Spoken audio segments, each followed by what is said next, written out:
Hello, I'm Norman Wildberger. In today's lecture, we're going to look at the dot products in the plane, the intimate connection with Pythagoras' theorem, and then we're going to talk a little bit about generalizations so that the direction that we're going to be setting up here actually extends in quite a lot of different ways. Okay, so for linear algebra to work as a foundation of Euclidean geometry, which is what we're trying to do right now, we must be careful about the logical structure of things.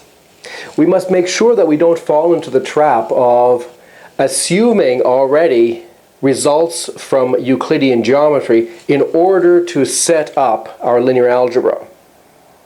So in our last video we talked about Pythagoras' theorem and notions of perpendicularity, and from that discussion we extracted some ideas about how to talk about a dot product between vectors. But when we set things up now, we must be careful to be independent of any prior understanding of Euclidean geometry. So we must forget that we know anything about Euclidean geometry, even though we're motivated by those results. Okay, so the starting point is we're going to start with a plane. But the plane for us is going to be the linear space V2 of vectors that we're familiar with from the first part of the course. So we're talking about vectors, which are usually column vectors for us here, V with coordinates x and y. And we think of those things as being directed line segments in the plane. Here's our usual plane, but now we have a kind of Euclidean picture of it, so that the x and y axes are looking perpendicular to us, and that the scaling on the x-axis and the scaling on the y-axis agree, that they look the same size to us. Okay, so a vector like the vector 4, 2, represented in the usual way by an arrow, say from the origin to the point 4, 2. Or a vector u, 3, minus 2, given by this vector here, 3 in the x direction, minus 2 in the y direction. That's going to be our setup, and we want to try to create symmetrical structure to impose on this purely algebraic object, the vector space, so that we can basically recover the notions and the theorems of Euclidean geometry using just linear algebra. And as I've mentioned to you before in the previous video, I'm very much keen on doing that completely algebraically. So without any reliance on transcendental functions or infinite processes. That way we can make computations, and the computations can be finished, and we can check that they are completely correct.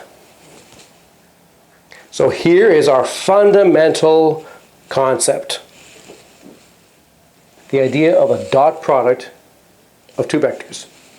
So definition, for v1 being the vector x1, y1, and v2 being the vector x2, y2, we define v1 dot v2 to be the number x1 times x2 plus y1 times y2. This is the definition of what we call the dot product of v1 and v2. Sometimes we'll refer to it as the Euclidean dot product, because near the end of today's lecture I'm going to show you that there are other kinds of dot products that are also possible and that go in somewhat different directions geometrically. So if we want to distinguish this dot product from those later ones, we'll call this one the Euclidean dot product. Of course, this is motivated by our previous video, when we saw that this was really coming from Pythagoras' theorem. But again, I stress the logic of things. We can define this thing without any recourse or any assumptions about Euclidean geometry. Okay, so the first important fact is that this dot product has a bilinear property. In fact, there are three sort of aspects of this bilinear property. Here they are. The first is that if you take two vectors v1 and v2, and you add them, and you take the dot product with the third vector v3, then the number that you get is equal to v1 dot v3 plus v2 dot v3. So there's a distributive aspect here. v1 plus v2 dot v3 is v1 dot v3 plus v2 dot v3. And the second one is just the same, but symmetrically. v1 dot v2 plus v3 is v1 dot v2 plus v1 dot v3. And the third one has to do with scalar multiples. So if lambda is any scalar number, rational number for us, then if we take lambda times v1 and we take the dot product with v2, we get the same thing as taking v1 dotted with lambda times v2. And that's also the same as taking just the dot product v1 with v2 and multiplying that number by lambda. So all of these three things are the same. This scalar lambda can be put inside to be multiplying the v1, or it can be put inside multiplying the v2. In either case, all of those are the same. Let's have a look at the proof of the first of those properties. So to prove that, we're going to introduce coordinates so we can make explicit calculations. We'll suppose that v1 is the vector x1, y1, that v2 is the vector x2, y2, and that v3 is the vector x3, y3. Now we'll compute v1 plus v2 dot v3. So here's v1 plus v2, all of that in brackets, dot v3. And the first thing we do is we add the two things inside the brackets to give us the vector x1 plus x2, y1 plus y2. And so it's now that vector dotted with x3, y3. And by the definition of the dot product, that's x1 plus x2 times x3 plus y1 plus y2 times y3. And these are all just numbers, so we can expand things out using the ordinary distributive law for numbers. This becomes x1, x3, and x2, x3 I've put over here. The y1, y3 I've put over here, and the y2, y3 I've put over here. And when I arrange it like this, I see that this term is just the dot product between v1 and v3, dot product between this vector and this vector, and this expression here is the dot product between v2 and v3. So that's the bilinear property number one. This equals this. And I'll leave it to you as an exercise to prove the second property and also the third property. The bilinear property of the dot product is the most important property. The second most important property is this one, the symmetric property of the dot product, which says that v1 dot v2 is equal to v2 dot v1. It doesn't matter if you interchange the order of the two vectors that you're taking the dot product of. And the proof is pretty obvious. If we take x1, y1 dot x2, y2, the definition is x1 times x2 plus y1 times y2. But that's clearly the same as the dot product of v2 with v1, because x2 times x1 is the same as x1 times x2, and y2 times y1 is the same as y1 times y2. So the ordinary commutative property of numbers gives us the commutative property of the dot product.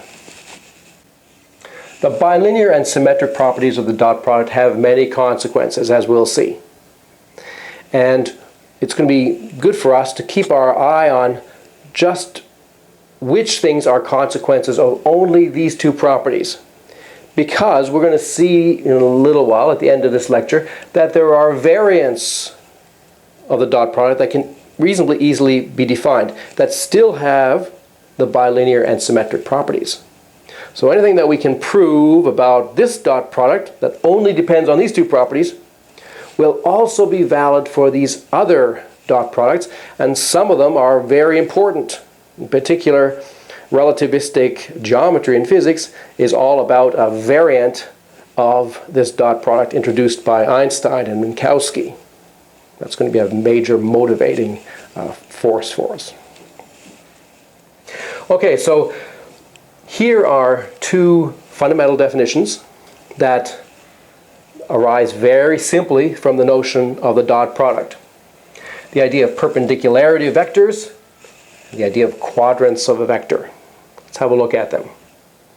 So the first definition is that vectors v1 and v2 are perpendicular, and here's how we write that. v1 with a sort of an upside down t. That means v1 is perpendicular to v2. Precisely when this condition is satisfied, when the dot product is 0. So we're going to define perpendicularity this way. Okay, this is a major difference from how Euclid defined perpendicularity. Euclid defined perpendicularity in a very vague sense. He said, well, two lines are perpendicular if they lie evenly between each other. Okay, not so clear what that means. Here we have a very precise, concrete, computable definition of when two vectors are perpendicular. You take the dot product, you check to see if that's 0. And the second, equally important definition, the quadrants of a vector v is, okay, it's going to be denoted q of v, and it's by definition v dot v. When we take the dot product of a vector with itself, we call that number that we get the quadrants of the vector.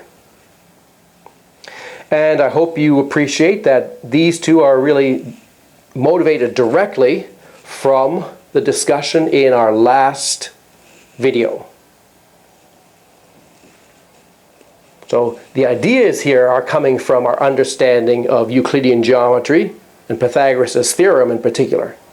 But at this point, the logic of it is completely independent of Euclidean geometry.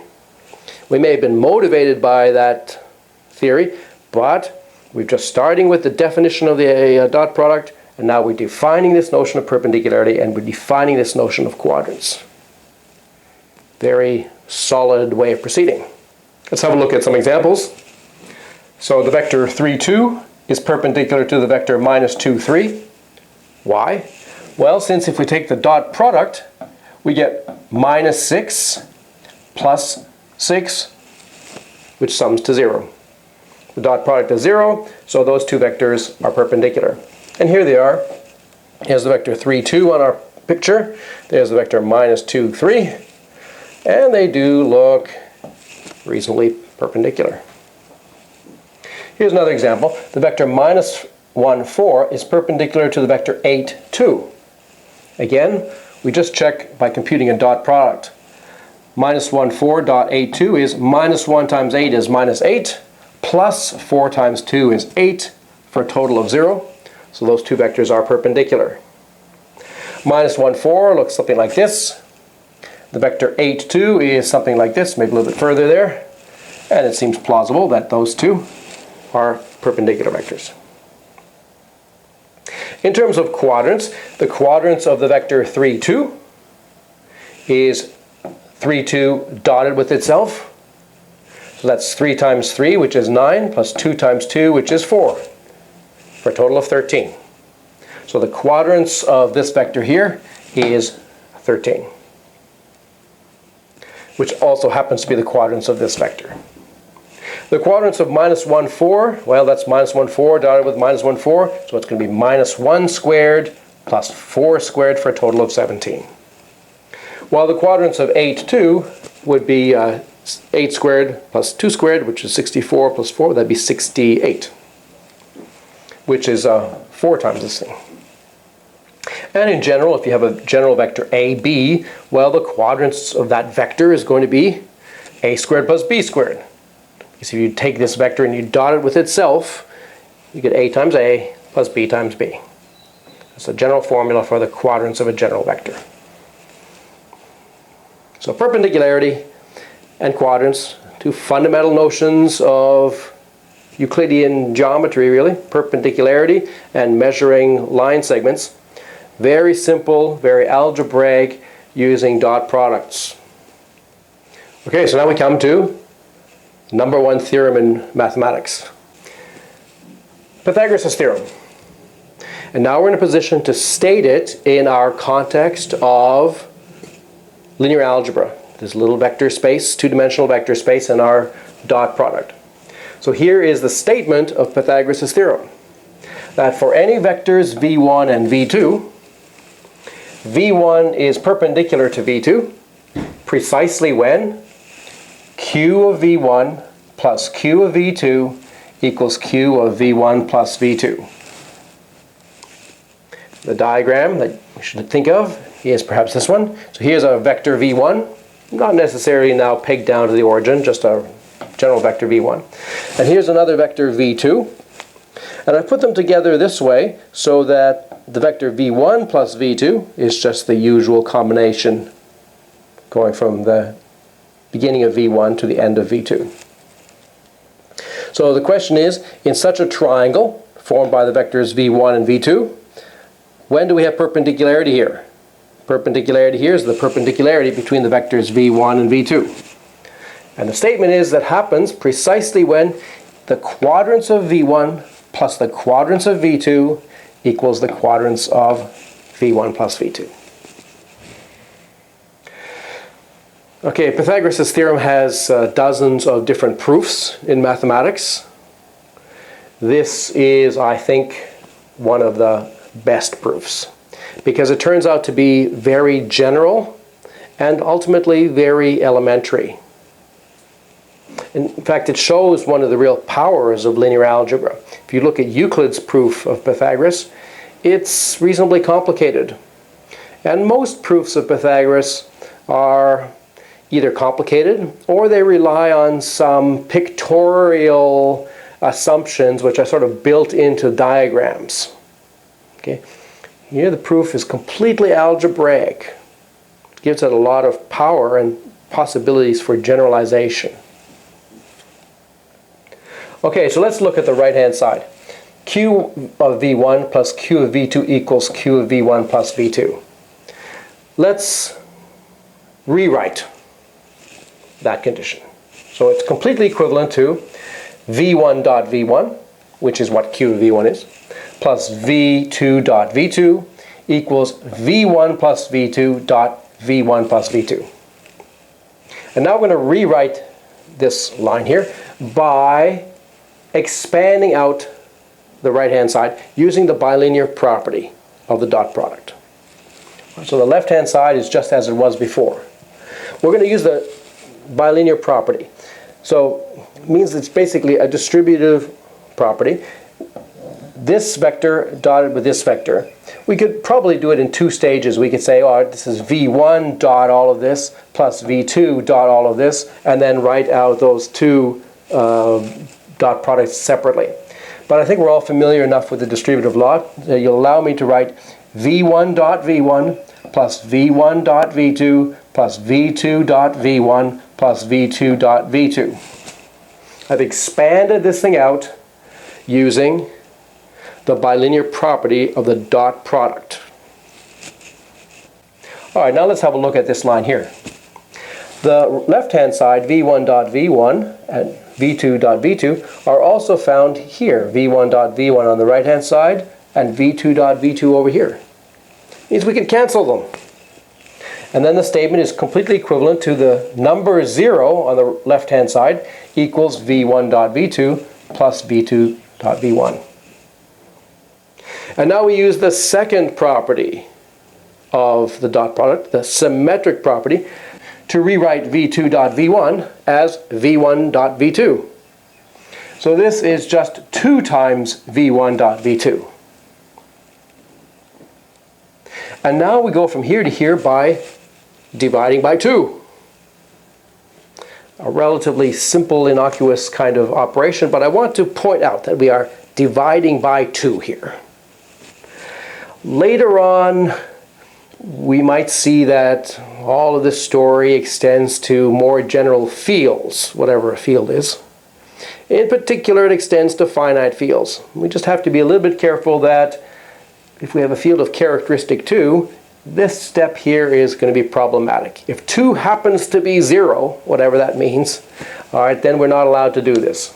But over the rational number, certainly we can divide by 2. We conclude that 0 equals v1 dot v2, and that's exactly the condition that we defined perpendicularity of vectors to be equivalent to. So we've shown that the right-hand side is completely equivalent to the condition v1 is perpendicular to v2. That's a proof of the most important theorem in mathematics. And it's a very, very good proof. Now, it's a proof that I think all undergraduates should see and should learn completely. It's very general proof we'll see later on. Very general. Okay, here's a little exercise for you. Show that Pythagoras' theorem can be restated as v1 perpendicular to v2 precisely when this slightly different condition is satisfied. When q of v1 plus q of v2 equals q of the difference v2 minus v1. Right. It corresponds to a slightly different diagram, and it's also a good way of thinking about Pythagoras' theorem. I just wanted you to convince yourself that it's really the same kind of argument. Okay, so since Pythagoras' theorem only requires the bilinear and symmetric properties of the dot product, it can be importantly generalized. We're going to see that Pythagoras' theorem holds even in relativistic kinds of geometry like the one that Einstein and Minkowski introduced. So to move to that kind of generalization, let's make the following observation, that we can rewrite the dot product using a little bit of matrix arithmetic. So here we have two vectors, and we've defined the dot product this way. But note now that this same number is also the result of taking this row vector x1, y1 and multiplying it by the column matrix or vector x2, y2. So if we think of this as a matrix and think of this as a matrix, this is a 1 by 2 matrix and this is a 2 by 1 matrix, when we multiply them we're going to get x1 times x2 plus y1 times y2. Remember, that's how you multiply a row by a column. First entry times first entry plus second entry times second entry, and if there are more entries, plus third entry times third entry, and so on. So this is an interesting alternate way of thinking about what a dot product is. We're just really multiplying transpose of one vector. What you get when you take this vector and you flip it on its side, so it's a row vector, by the other vector using matrix multiplication. Okay, so once you have that understanding, then there's a kind of an interesting generalization of the dot product that starts with a general symmetric matrix, A. So let's consider a matrix of the form A, B, B, C, so that these two off-diagonal entries are both happening to be the same. This is called a symmetric matrix. It's kind of symmetric along the diagonal. Then let's define a new dot product, say V circle dot V2, to be, in the same spirit as this, we're going to take the transpose of the vector V1. That means put it along a row, and then multiply by the matrix A before we multiply by the column vector V2. Alright, so this defines a new dot product which also has the bilinear and symmetric properties. This is a generalization of this one. You can think about this one as being sort of the special case when the matrix A is the identity matrix. So let me elaborate a little bit on what I just said there. So let's introduce more formally the idea of the transpose of a vector. So V is the vector xy, then we're going to define V transpose. This T as an exponent is the transpose. Is defined to be the row vector xy. So the same numbers but just strung out along a row instead of a column. And if we have a 2 by 2 matrix M, a general matrix A, B, C, D, let's define its transpose in a similar kind of spirit. That we'll define it to be A, C, B, D. So that the columns here become the rows here, and correspondingly the rows here become the columns here. Okay? You can think of this as sort of flipping the the matrix over on its diagonal. The A and D stay in the same position, but the B and C get interchanged. Okay, so now show that, here's an exercise, show that the new dot product that we were talking about, namely this one here, that V1 circle dot V2, by definition is V1 transpose times, say, the matrix A, B, B, C times V2. And specifically, that's X1, Y1, there's V1 transpose. Here's this symmetric matrix A, B, B, C, where these two elements are the same, times vector V2, X2, Y2 there. And here it is explicitly when you write it out. Okay, so you can check that this is what you get. You get A times X1, X2, plus B times X1, Y2, plus another B times X2, Y1, plus C times Y1, Y2. So that's a kind of a general dot product, more general than the one we defined. The one we defined was the one where A and C are 1 and B is 0. But I want you to show that this more general circle dot product also has the bilinear and symmetric properties. So in particular, we get a Pythagoras' theorem for any such new dot product because the proof of Pythagoras only relied on the bilinear and symmetric properties.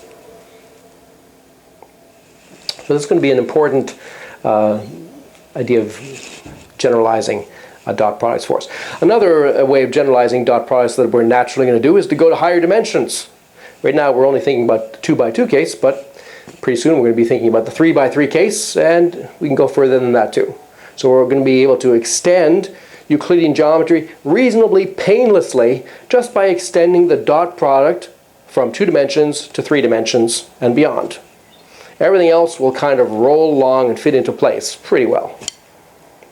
Okay, so first we want to really get a sense of how this dot product helps us to understand geometry in the plane.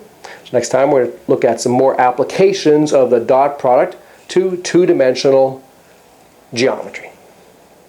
I hope you'll join me for that. I'm Norman Wildberger. Thanks for listening.